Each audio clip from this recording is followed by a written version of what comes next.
来葬我。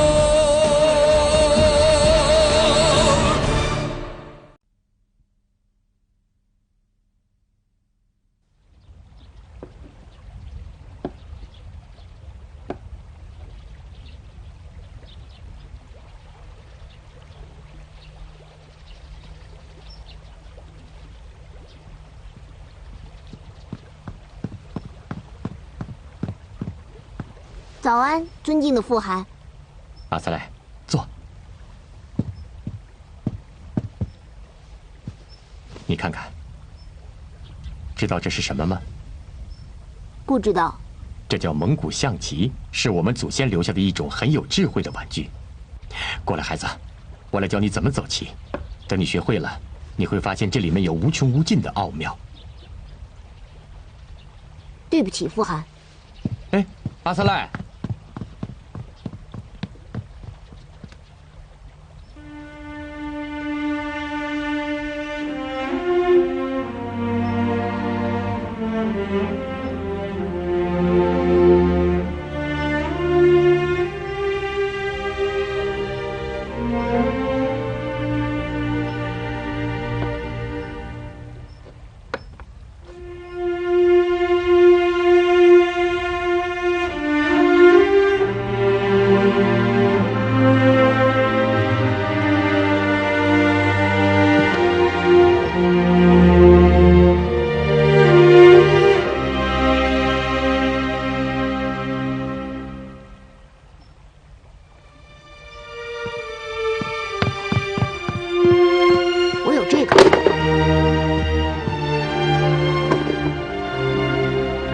您看，它们多么精美！这是女皇，这个是龙骑兵，这个是将军，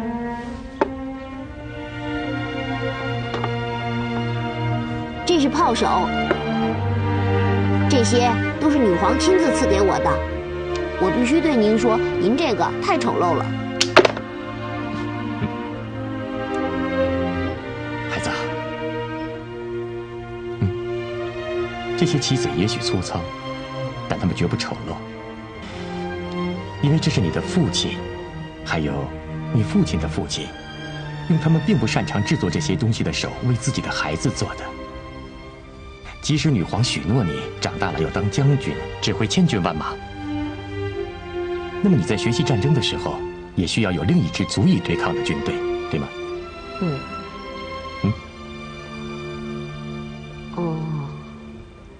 你看，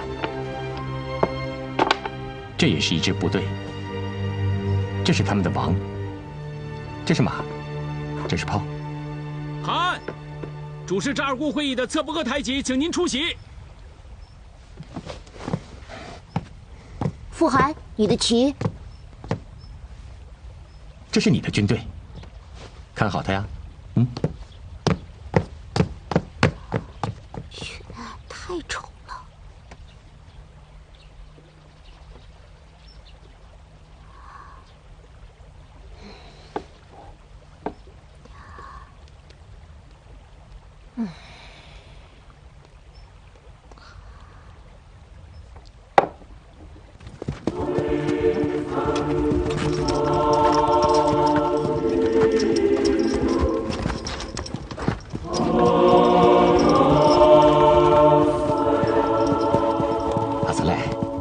记住，俄罗斯不是不可战胜的。我们的祖先曾经战胜过他们，今后我们至少还要战胜他们一次。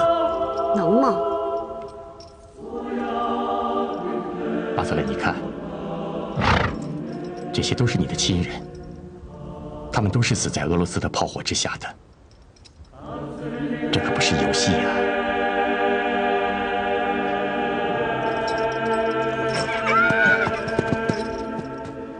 为国捐躯，免坠轮回，心向净土，早登灵界。愿西方诸菩萨度母，凭巴德玛莲华接引，庇佑忠魂。阿瑟莱，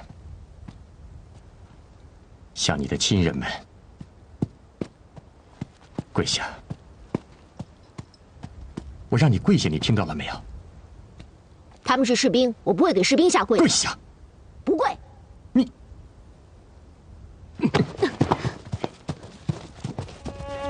走！你给我走！快点，走！过来！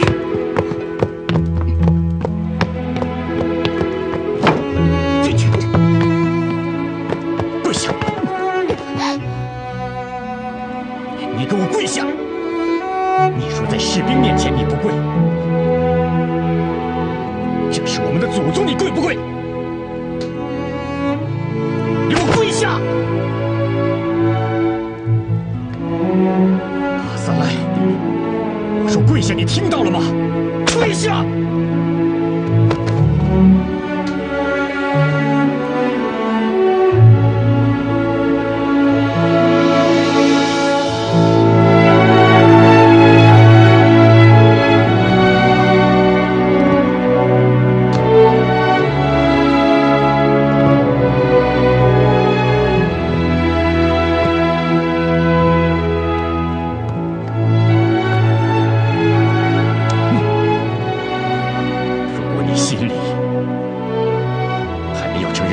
图尔扈特人的话，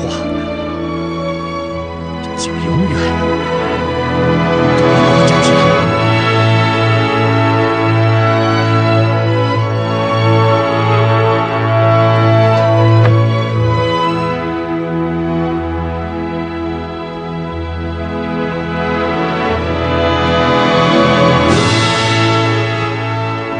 娜塔莉亚，你找我有事吗？ 你打了伊凡伊里奇，他是你的儿子。他的名字叫阿萨赖。哦，阿萨赖，他到现在还跪在外边，我说什么他都不肯起来。他应该和这里的土地多亲近亲近了。乌巴西，天黑了怎么办？想不到你已经这样冷酷。我冷酷吗？ 也许你该去看看那个孩子的眼神是什么样子的。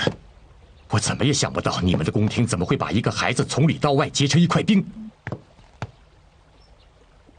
你真是一个鲁莽的、没有人性的父亲。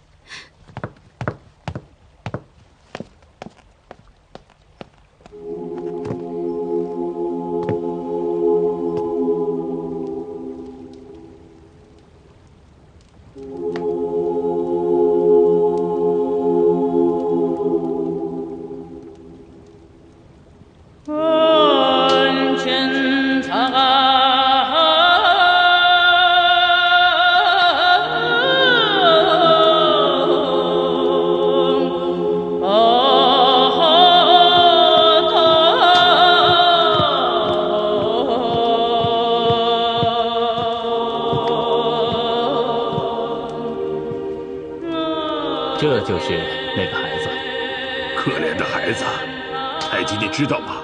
按照蒙古人的习惯，他要被罚跪7期49天的，他不吃东西能挺得住吗？这孩子几天没吃饭了？3天了，还不许我们进去。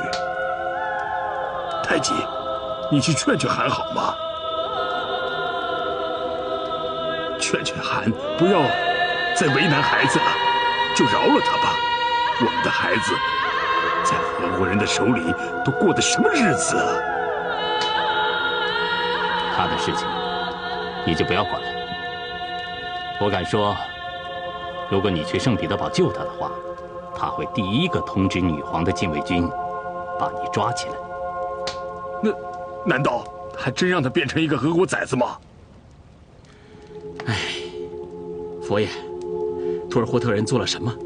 让你对我们降下这样的惩罚，想不到韩的儿子竟被俄国佬变成这样，我们该怎么办呢？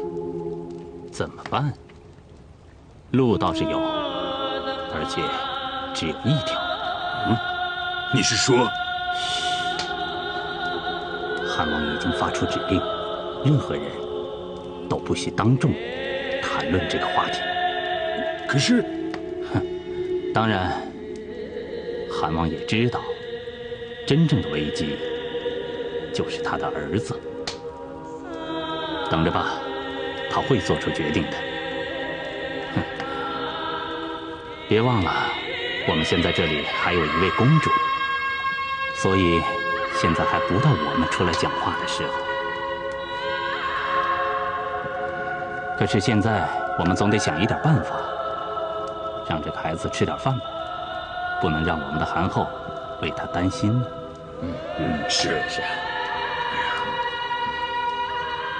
按照祖宗的规定，他要跪倒，让苍天洗净心中的仇恨，才能起来呀。这是第6天了。不行，我去请韩后。哎呀，这是怎么办呢？是。好了，都散开吧，散开。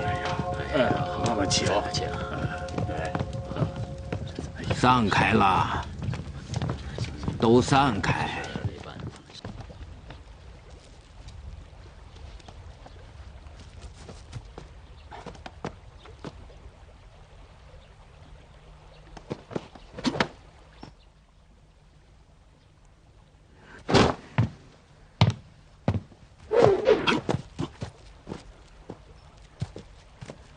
来，给我。韩，给。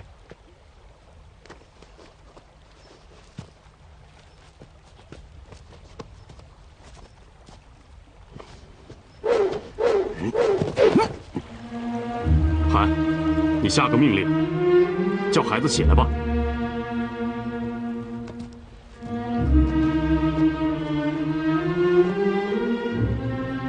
走，跟我比剑去。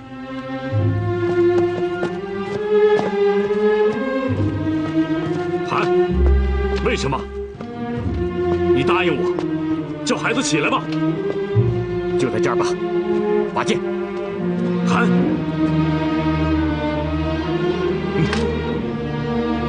你应该知道我让你做什么。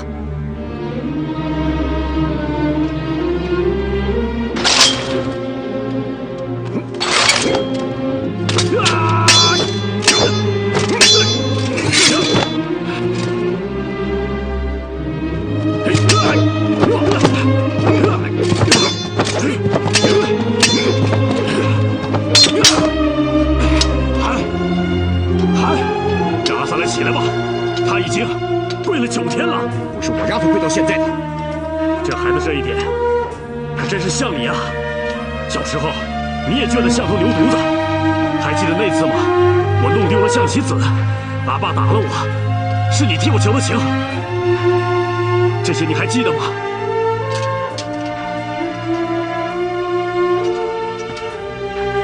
大师跟你说，我真的像他这样吗？当然了。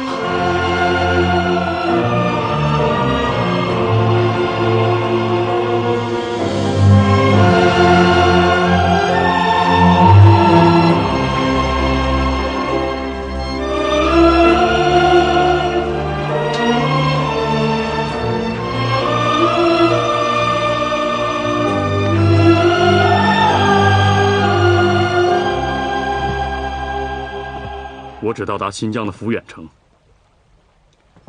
那是一个很繁盛富裕的城镇，比我走过的俄罗斯、哈萨克、吉尔吉斯的镇子都热闹，人很多，没有俄国人和教堂，可是穆斯林和清真寺很多，每天早晚都能听到人们做礼拜的声音。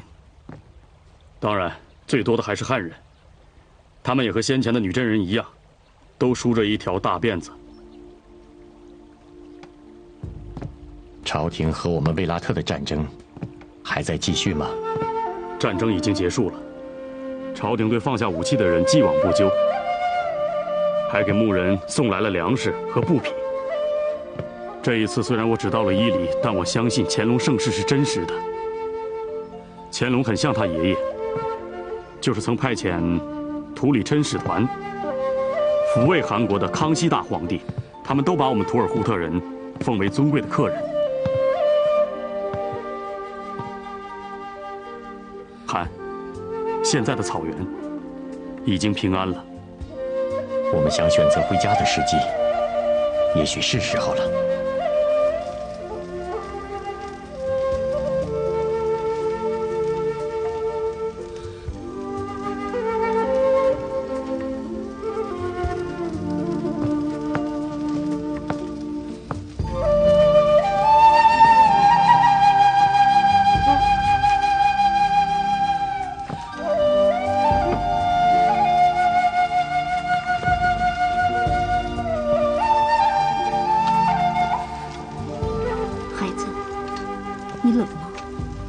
母亲，是傅寒让你来的吗？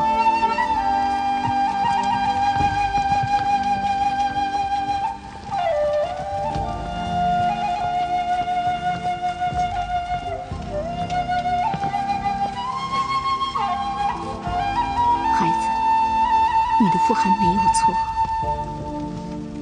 我没有错，错的是他。孩子，你的傅寒不是狠心要惩罚你。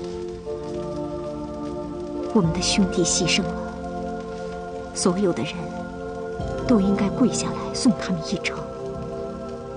孩子，你还不懂得你傅寒的心，你应该站起来，走到他面前说你错了。我要告诉他的，仍然是那句话。为了这，他拿鞭子抽在我的脸上。你对他说了什么？我说俄罗斯是不可战胜的。不，母亲，难道我说的不对吗？孩子，你怎么能在这个时候对他说这样的话？这是在用刀子戳他的心，你知道吗？我不明白你们为什么会有这样的想法。你们是恨俄罗斯，还是惧怕俄罗斯？整个韩国不都是俄罗斯的领土吗？傅寒可以强迫我下跪，可是我仍然是跪在女皇陛下的土地上。他不也同样要对女皇陛下俯首称臣吗？上帝，别说了，孩子。母亲，你真的是东正教徒吗？母亲，为什么我在你的胸前看不到十字架，在这里也没有看到一座教堂？在韩国，对神的信仰是被强行禁止的。不，孩子，韩国从来就没有禁止过任何宗教。在我们臣民当中，不仅有我这样的东正教徒，还有穆斯林。孩子，每一个人的心里都有一个信仰，这是谁也不能强迫的。圣经上说，神爱世人；佛教的经典上也说众生平等。信仰是在我们的心里，而不在形式。更不该把跟自己信仰不同的人看成是邪恶的异教徒。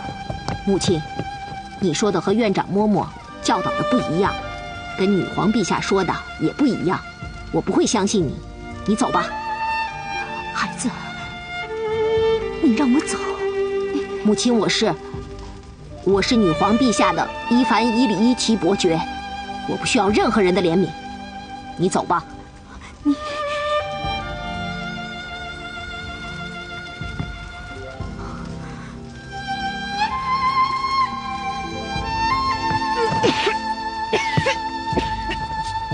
母亲，母亲，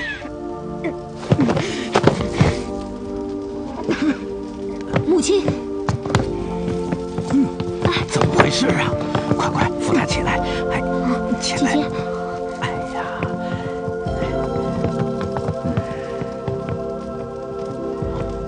孩子，韩后，您身体不适，还是歇息吧。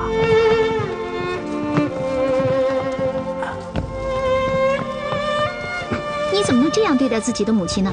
她听说你被惩罚才跑过来的，可真够狠的。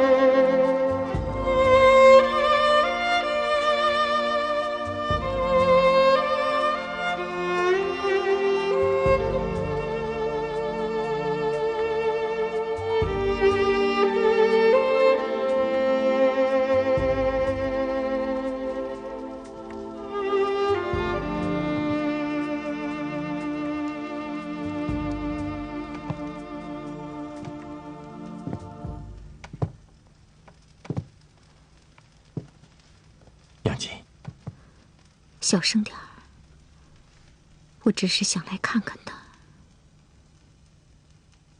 身体不好，不该来。你不是也来了吗？我只想多看他一眼。我不会让他再离开你了。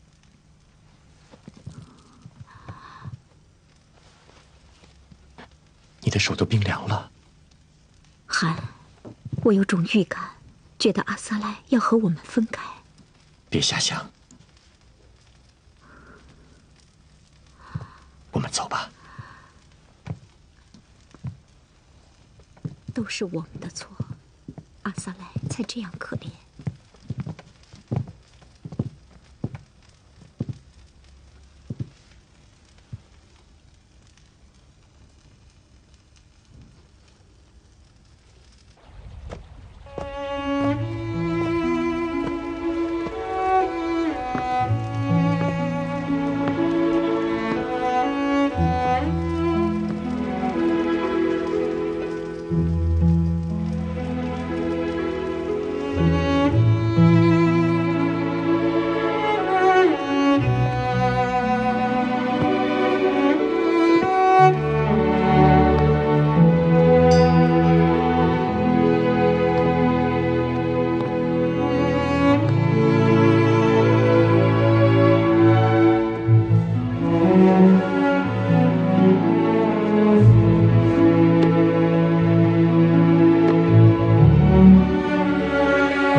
最伟大的战争是战胜自己，在对待儿子的教育问题上尤其如此。耗尽的耐心还得一点点树立起来。如果自己的儿子都管不好，还怎么做一个韩呢？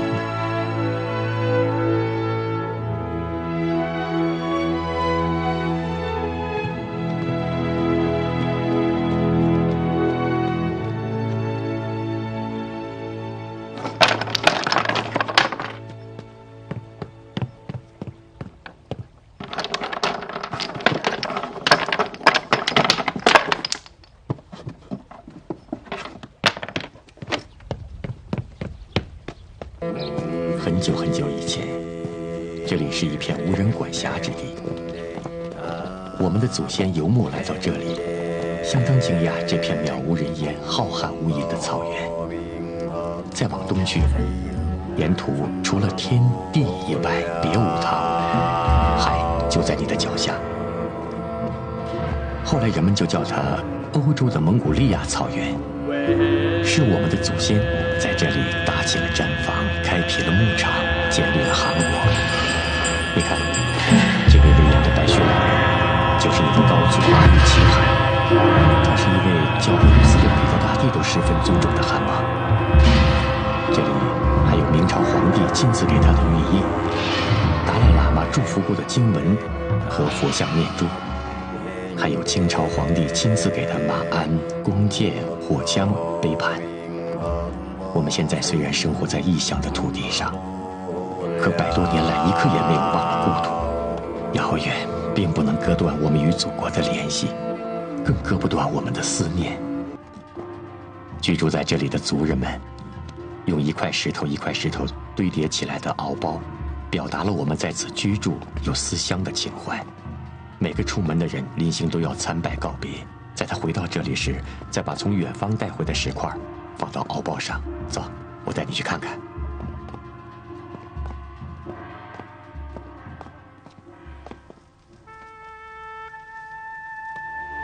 再吃一点奶酪吧。谢谢，我吃饱了。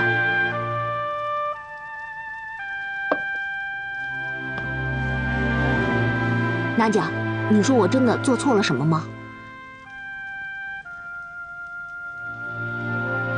你做得很得体，他们无法接受俄罗斯，你是在俄罗斯长大的，他们看不惯你不是你的错，你在你的族人中间，你要想办法去适应他们。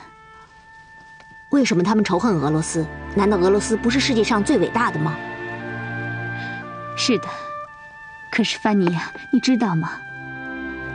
在这个世界上，还有许多其他伟大的文明。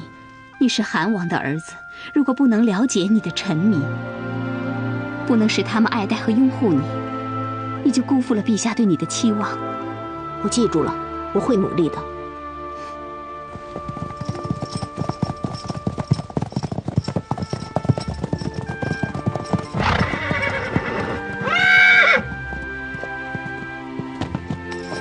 公主殿下，你好啊！哦，你好。在我们这里生活的还习惯吗？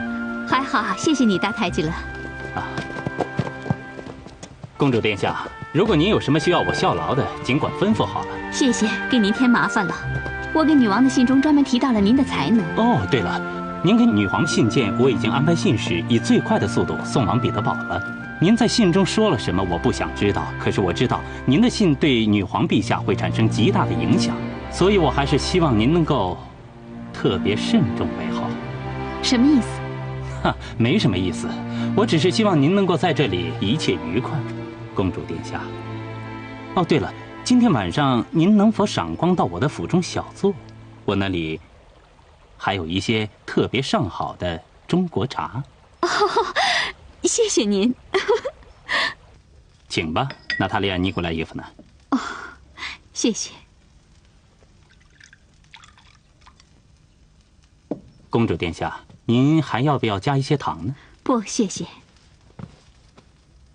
哦，很精致。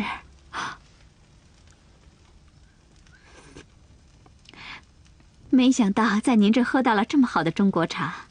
公主殿下，我知道您想到了什么。有几个往来于中国内地的波斯商人团，他们会定期为我送来货物，这里面包括您现在喝的中国茶，还有这些丝绸，还有您现在所用的这些瓷器。啊，当然了，他们每次来往韩国都是得到了我们那位尊敬的省长大人的签证的。哦，太极，您太敏感了。是吗，公主殿下？可这总比愚蠢好一些吧？嗯。您说的省长是别克托夫吧？是的。路过阿斯特拉罕的时候，我见过他，他可真胖。他怎么会不胖呢？我的公主殿下，您在这里喝到的每一杯茶都要付给他几个戈比的。什么？我不明白。殿下，您当然不明白。您以为商人们进入韩国的签证是平白无故就能拿到手的吗？还有那些您看到的日耳曼、高加索、顿河等等地方来到这里蚕食着牧人的牧场，跟牛羊争夺水源的移民们，他们得到的每一寸土地都是向我们的省长大人纳过税的。是真的。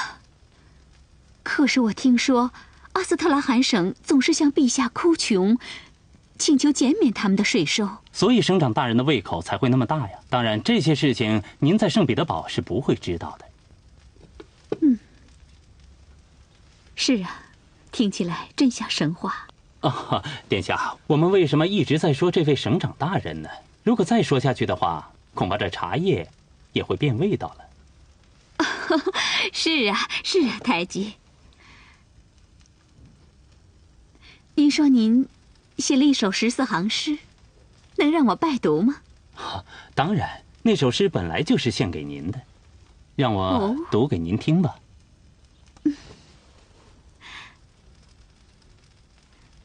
可以读了吗？当然。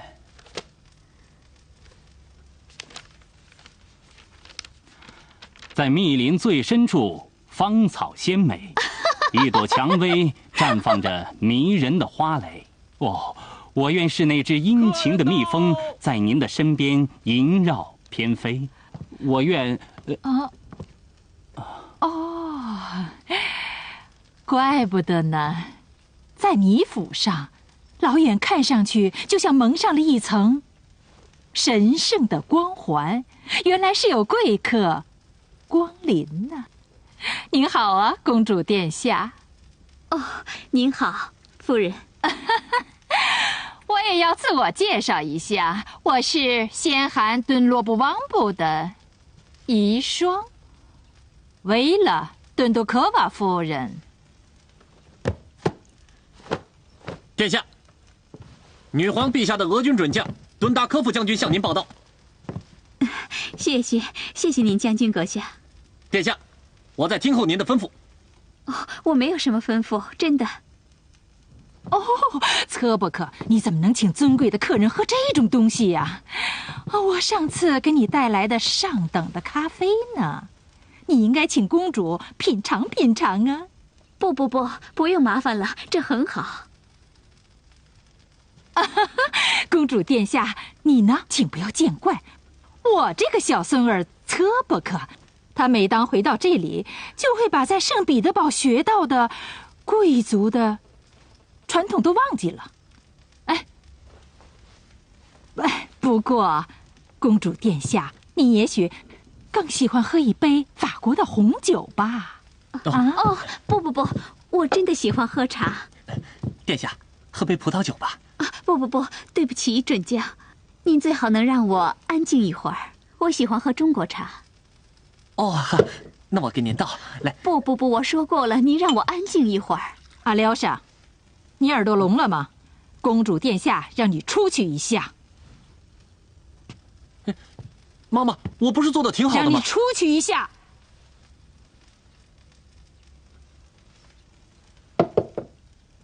是，公主殿下。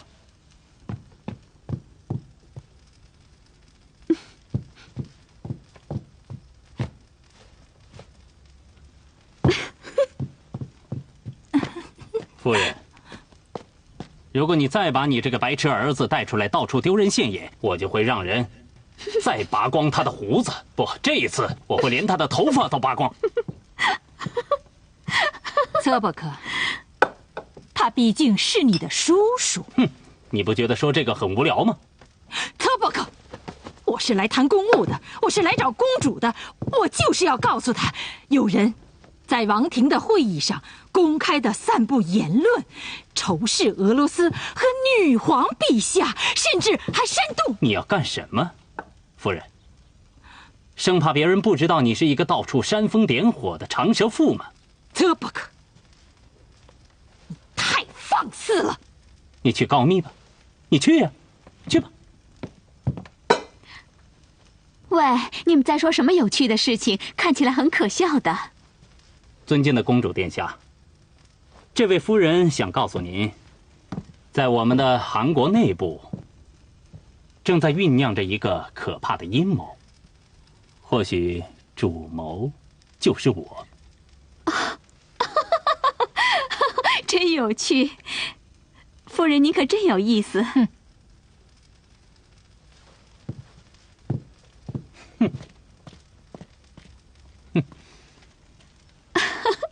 嗯哼，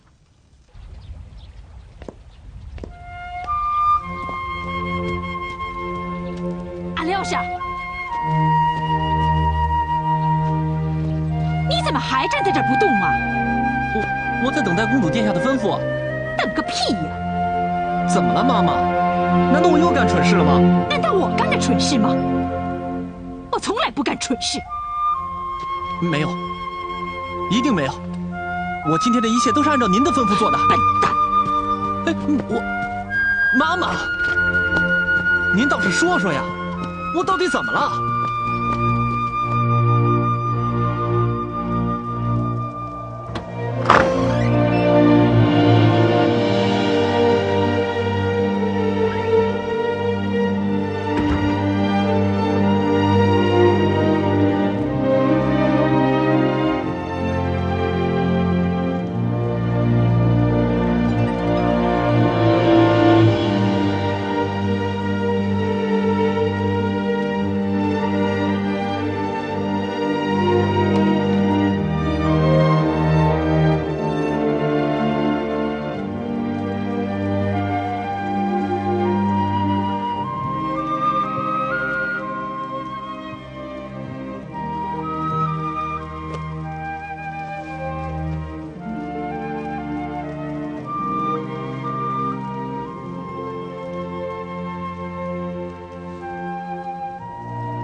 梁姐，好点了吗？汉，我们走吧。到哪儿去？故乡。你怎么突然提起这个？养病吧，别想这些。汉，虽然我不出门，可我什么都知道。现在，大家都在议论这个事儿，也在想这个事儿。你也在想，是不是？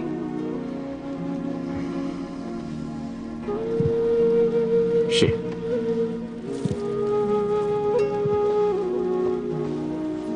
但不是急在一时的事情。再说，汉，别瞒我了。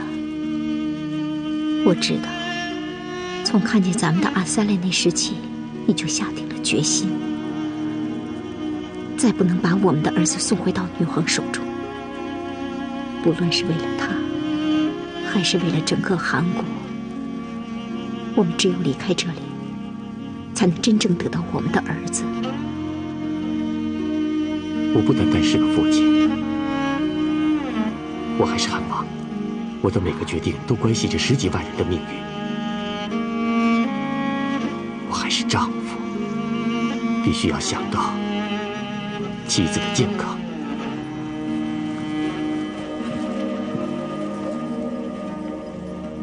汉，还记得吗？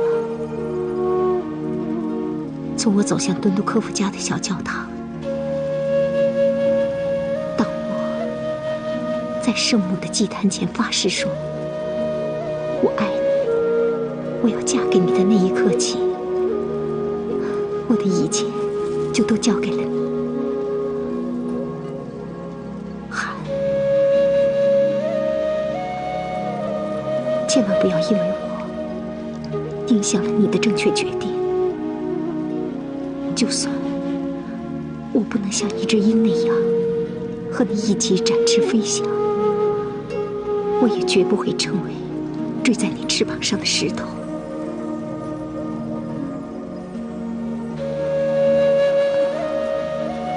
你说的每句话都是那么真诚，可我的心还是在犹豫和迟疑中煎熬。或许到现在，我还不能像一位真正的君王那样当机立断。17岁之前的我，那个牧人家的孩子，还会时时跑到我的心里来。汉，既然命运让你当了汉，你也一定会成为一个伟大的汉王。